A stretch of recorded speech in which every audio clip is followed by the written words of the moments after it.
What is up, guys? Nick here, helping you to master your technology. And in this episode, we're going to take a look at the iPhone 15 Pro Max versus the iPhone 16 Pro Max after 6 months of owning the iPhone 16 Pro Max. I want to share with you my take as to what I think about this upgrade so far and if it's worthy. Also, this could help you decide if you should just go with this phone or consider picking up the 16 Pro Max at this point. The 17 Pro Max is about 6 months away, so this could be a hard decision depending on if you're planning to wait or planning to get one now. So let's break it down. First of all, after 6 months, I want to talk about the price. Both of them do come in around the same price, so they're both really high price tag phones. Of course, now being that the 15 Pro Max is no longer available at Apple stores and also isn't the latest, you're going to pay a lot less for this phone at this point, no matter where you buy it. Sometimes it's going to be used. You can even find them sealed. They're going to be a little bit more sealed, brand new, but you're going to pay less. That's just the bottom line because it's older. However, it doesn't really feel too much older. The overall body is still titanium. The back doesn't attract fingerprints. The camera design looks identical. The phone itself on the front looks basically identical, although it does appear a bit shorter and less bezels. You can barely tell. Almost no one's going to be able to tell. And that makes me want to talk about the body and build. While they do feel the same, the 15 Pro Max to me is a little bit sleeker. It's felt that way over the past 6 months. I just never felt as comfortable holding the 16 Pro Max as the 15 Pro Max. It just has this bulkier, larger size. And I do like the 6.9, don't get it wrong. I'm comparing these though. And I do have to say that it's never felt as comfortable, and I still find myself kind of like doing hand gymnastics to reach things. Although I do know that comes with the territory, so I'm not complaining. I'm just telling you the difference in experience from this one. I actually want a bigger screen than this. This is 6.9, but I wouldn't mind 7.1. Honestly, I really wouldn't, because if we can already handle 6.9, I could probably handle slightly more. Some people are going to argue, no, that is just ridiculous. The 15 Pro Max was already too big, but it was closer to the perfect size. And I have to agree. In terms of the size, this feels more comfortable to hold. It's just simple as that. It's also a bit lighter, so that also lends to more comfort. It does have the same thickness, but generally it just feels like an easier to live with day-to-day phone. So from the experience of using the 16 Pro Max over the past 6 months, I do have to say I preferred the way the iPhone 15 Pro Max felt. Although I do like the bezels, they're very reduced, and it feels like I'm holding more screen in my hand, more screen to body ratio. So I do like the direction we're going with 16 Pro Max, but it doesn't feel quite as comfortable as 15. Now moving on to display, really the only thing that's going to change up too much is going to be the bezels. You can definitely see them now when you compare them to the iPhone 16 Pro Max, which they're virtually invisible. There are almost no bezels on this phone. So this phone is definitely the higher end when it comes to display. However, when it comes to the actual quality, they both get similarly bright. They both have very high resolution. So the actual experience of using each is not drastically different whatsoever. They both do have dynamic islands, and they both have like the same kind of like smooth feel. So it doesn't really matter. Either way you go here, you're going to get about that same experience with the quality. However, the reduction in bezels and larger size does make the 16 Pro Max feel like a more futuristic, more current phone. So this one still has thinner bezels than prior iPhones, but if you look at them closely, you can see that we're just slightly better there on the 16 Pro Max, a little bit taller as well. So I would go with the 16 Pro Max if you want the largest possible display here, clearly. But in terms of just quality, if you're like, I don't need the largest, they both basically have the same quality. OLED displays, they're both ProMotion. They both have night shift, true tone. You know, they both get really bright, both very easy to see outdoors. So from a display perspective, both of them have very good viewing angles. I'm just going to have to call it like I see it. And I got to say, both of them do give you really fantastic colors. And one of the things I do have to say is that they not only give you really good colors, but they also give you like not overly saturated and not undersaturated colors. They're like right at the perfect calibration. So I quite do like this about both of these phones right here. They do have amazing displays. 6 months later, when it comes to the software, you don't really get any differences in the software department. They still have the same app library. They both have the same general home screen experience, the iOS experience. And this is going to change drastically this year, more than likely with iOS 19. We are seeing rumors of bigger changes than ever before. We've heard that story before though, so we'll have to see if it actually comes true. But really, where you really notice any difference in software, of course, is going to be in the camera department. That's always where you're going to get a little bit more zoom on this phone. You get even more when it comes to the video. You get 4K 120. It's going to be found over here.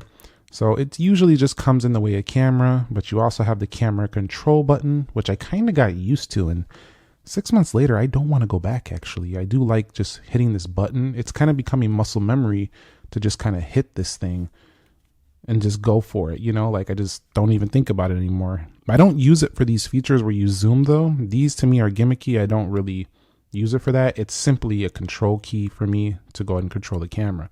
So I think it would be nice if Apple would include an ability to change what we can do with that camera control button. That would be nice. But generally, other than that, there's nothing really to speak of with software differences. It hasn't felt any different. And from this department, I definitely didn't do the upgrade for software. The 15 Pro Max is very well supported. Still, it has the same software. I bought it for the reduction in bezels. I do like the reduction in bezels, larger display, better cameras overall. And we'll get on to one of the best parts of this phone that upgraded over the 16 Pro Max in a little bit. But 6 months later, software, no real major changes, hasn't been worth it for me just on the area of software. When it comes to performance though, this is also an area not really that worth it either. You know, it is faster, but both of these phones do support the Apple Intelligence, so you'll be able to use Playground, you'll be able to use the new Siri and all that other stuff. So it is available on both of them for Apple Intelligence. Although there is no camera control button for the visual intelligence on the 15 Pro Max, so you'll have to go ahead and you can hold this down for visual intelligence. So the 16 Pro Max is still the more Apple Intelligence smarter phone. It is definitely more one of the first specifically designed for it. So you get the ChatGPT extensions and all that good stuff. So if you want to use Apple Intelligence, Apple's version of AI, you'll definitely prefer any of the 16 models. They are the ones to go with. But from a performance perspective, we do have better benchmarks, of course, a little bit better performance, but it doesn't really shine too much over the A17 Pro because it does have more RAM, other than it has better heat management. So I do find that the 15 Pro Max gets a little bit warmer. They did change that with some software updates. They held it back a bit, but you can really push the 16 Pro Max to its full performance and not really warm it up too much. Whereas with the 15 Pro Max, we get kind of choppy, well, not choppy performance, but we get not the best performance it's capable of when we push in the games because Apple has throttled it back a bit to keep the heat down as there was many complaints. So for a more powerhouse phone, I find the 16 Pro Max to be the #1 winner here between these two. From the camera perspective, the iPhone 16 Pro Max doesn't really zoom much further. They can both do the 25 times. So they can both punch in on those 1x to 24, 28, 35. But what we do have is 4K 120. You don't have that on the 16 Pro Max, or on the 15 Pro Max. You don't have the 4K 120 in the slow motion. So that is a big upgrade for pros. They both have cinematic modes, and they both generally can do about the same things. Video is not too drastically different when it comes to the results. But having the camera control button is a nice touch. It makes it feel a little more pro, like a little camera in your hand. You also have those audio erasing features with this camera, so you can cut out audio, which is pretty amazing. So if you do really push the camera, of course, the latest flagship is always going to be better for you. But I have to say, over my 6 months using it, and I've been using it a lot, I don't feel like I really needed these upgrades for just the camera, just for the type of photography and videography I do. But they definitely improved it a little bit. It's just not like, it didn't feel like, oh, I just went to the next level. No. So if you want to get a 15 Pro Max, you're still buying an awesome camera. Don't get it wrong.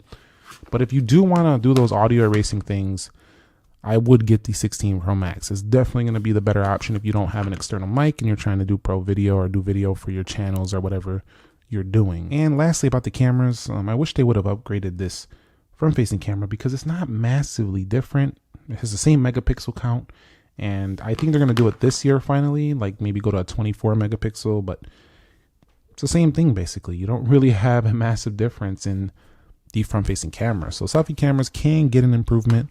We haven't seen them yet. Moving on to the area where the 16 Pro Max has really been a phone that I've been happy about upgrading to, and it's been the battery life. This phone, let me tell you, is phenomenal on battery life. It is so good that, you know, I will like forget that I even charged it, and then I'm still like looking at the battery and it's like, what? How am I at 65, 72% near the end of my day? Like, it's crazy good battery life, and it has really good charging features so you don't drain the battery over here.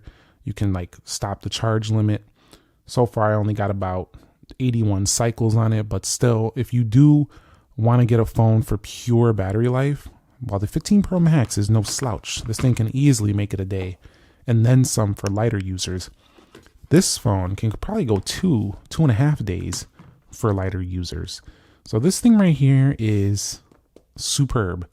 If I was to say how much better, probably like 1 to 2 hours better of screen time. It's that much better. Honestly, it is the largest battery. Also, you know, the standby time on these iPhones just always drains really slow, which I like, meaning when it's in your pocket, when you're not using it, it's not just sipping battery or draining battery, it's just sipping it. Whereas with some Samsung phones or some competitors, I find that if I'm not using them, they're still draining so much battery, which I absolutely hate. I hate that. But definitely these don't do that.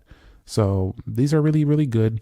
But 6 months later, I would say 100% it was worth upgrading for the battery life alone. An area I didn't expect to be significantly better has been the audio, or the phone call, not the audio, the phone call reception. I've been getting better reception strength with this newer modem in the 16 Pro Max, specifically in those areas where hard to reach signal. While it's still not better than my Samsung S25 Ultra, the 16 Pro Max did outshine the 15 Pro Max, where I had some troubles in like basements and like places where like you can't like get great signal. I got great signal on the 16 Pro Max. I also found that I have higher bar strength even in, you know, urban areas and outdoors, and I just always had a little bit more on this area. Also, the 5G seems to be a little faster too when I'm just like browsing the web.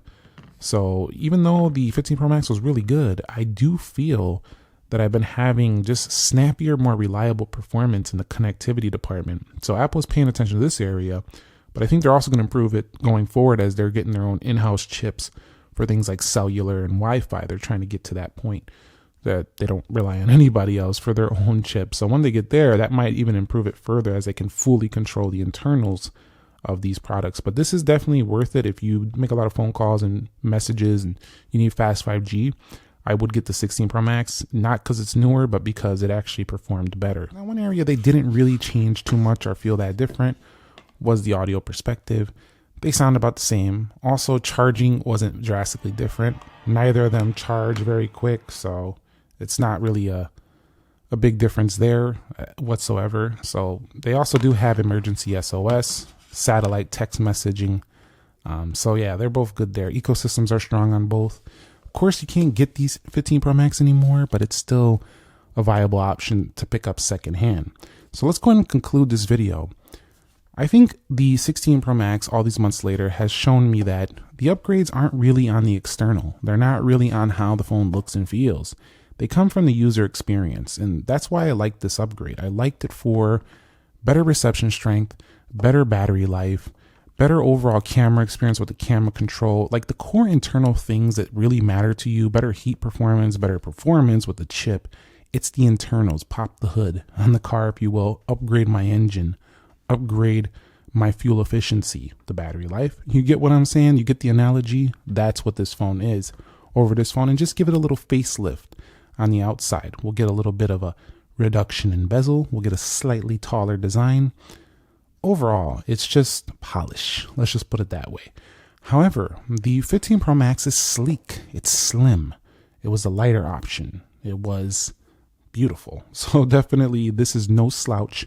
And if you could save $400, it's probably worth picking this one up.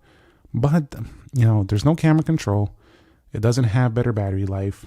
I don't know. It gets a little too warm for me. So this one is a harder recommendation unless you're saving $400 to $500.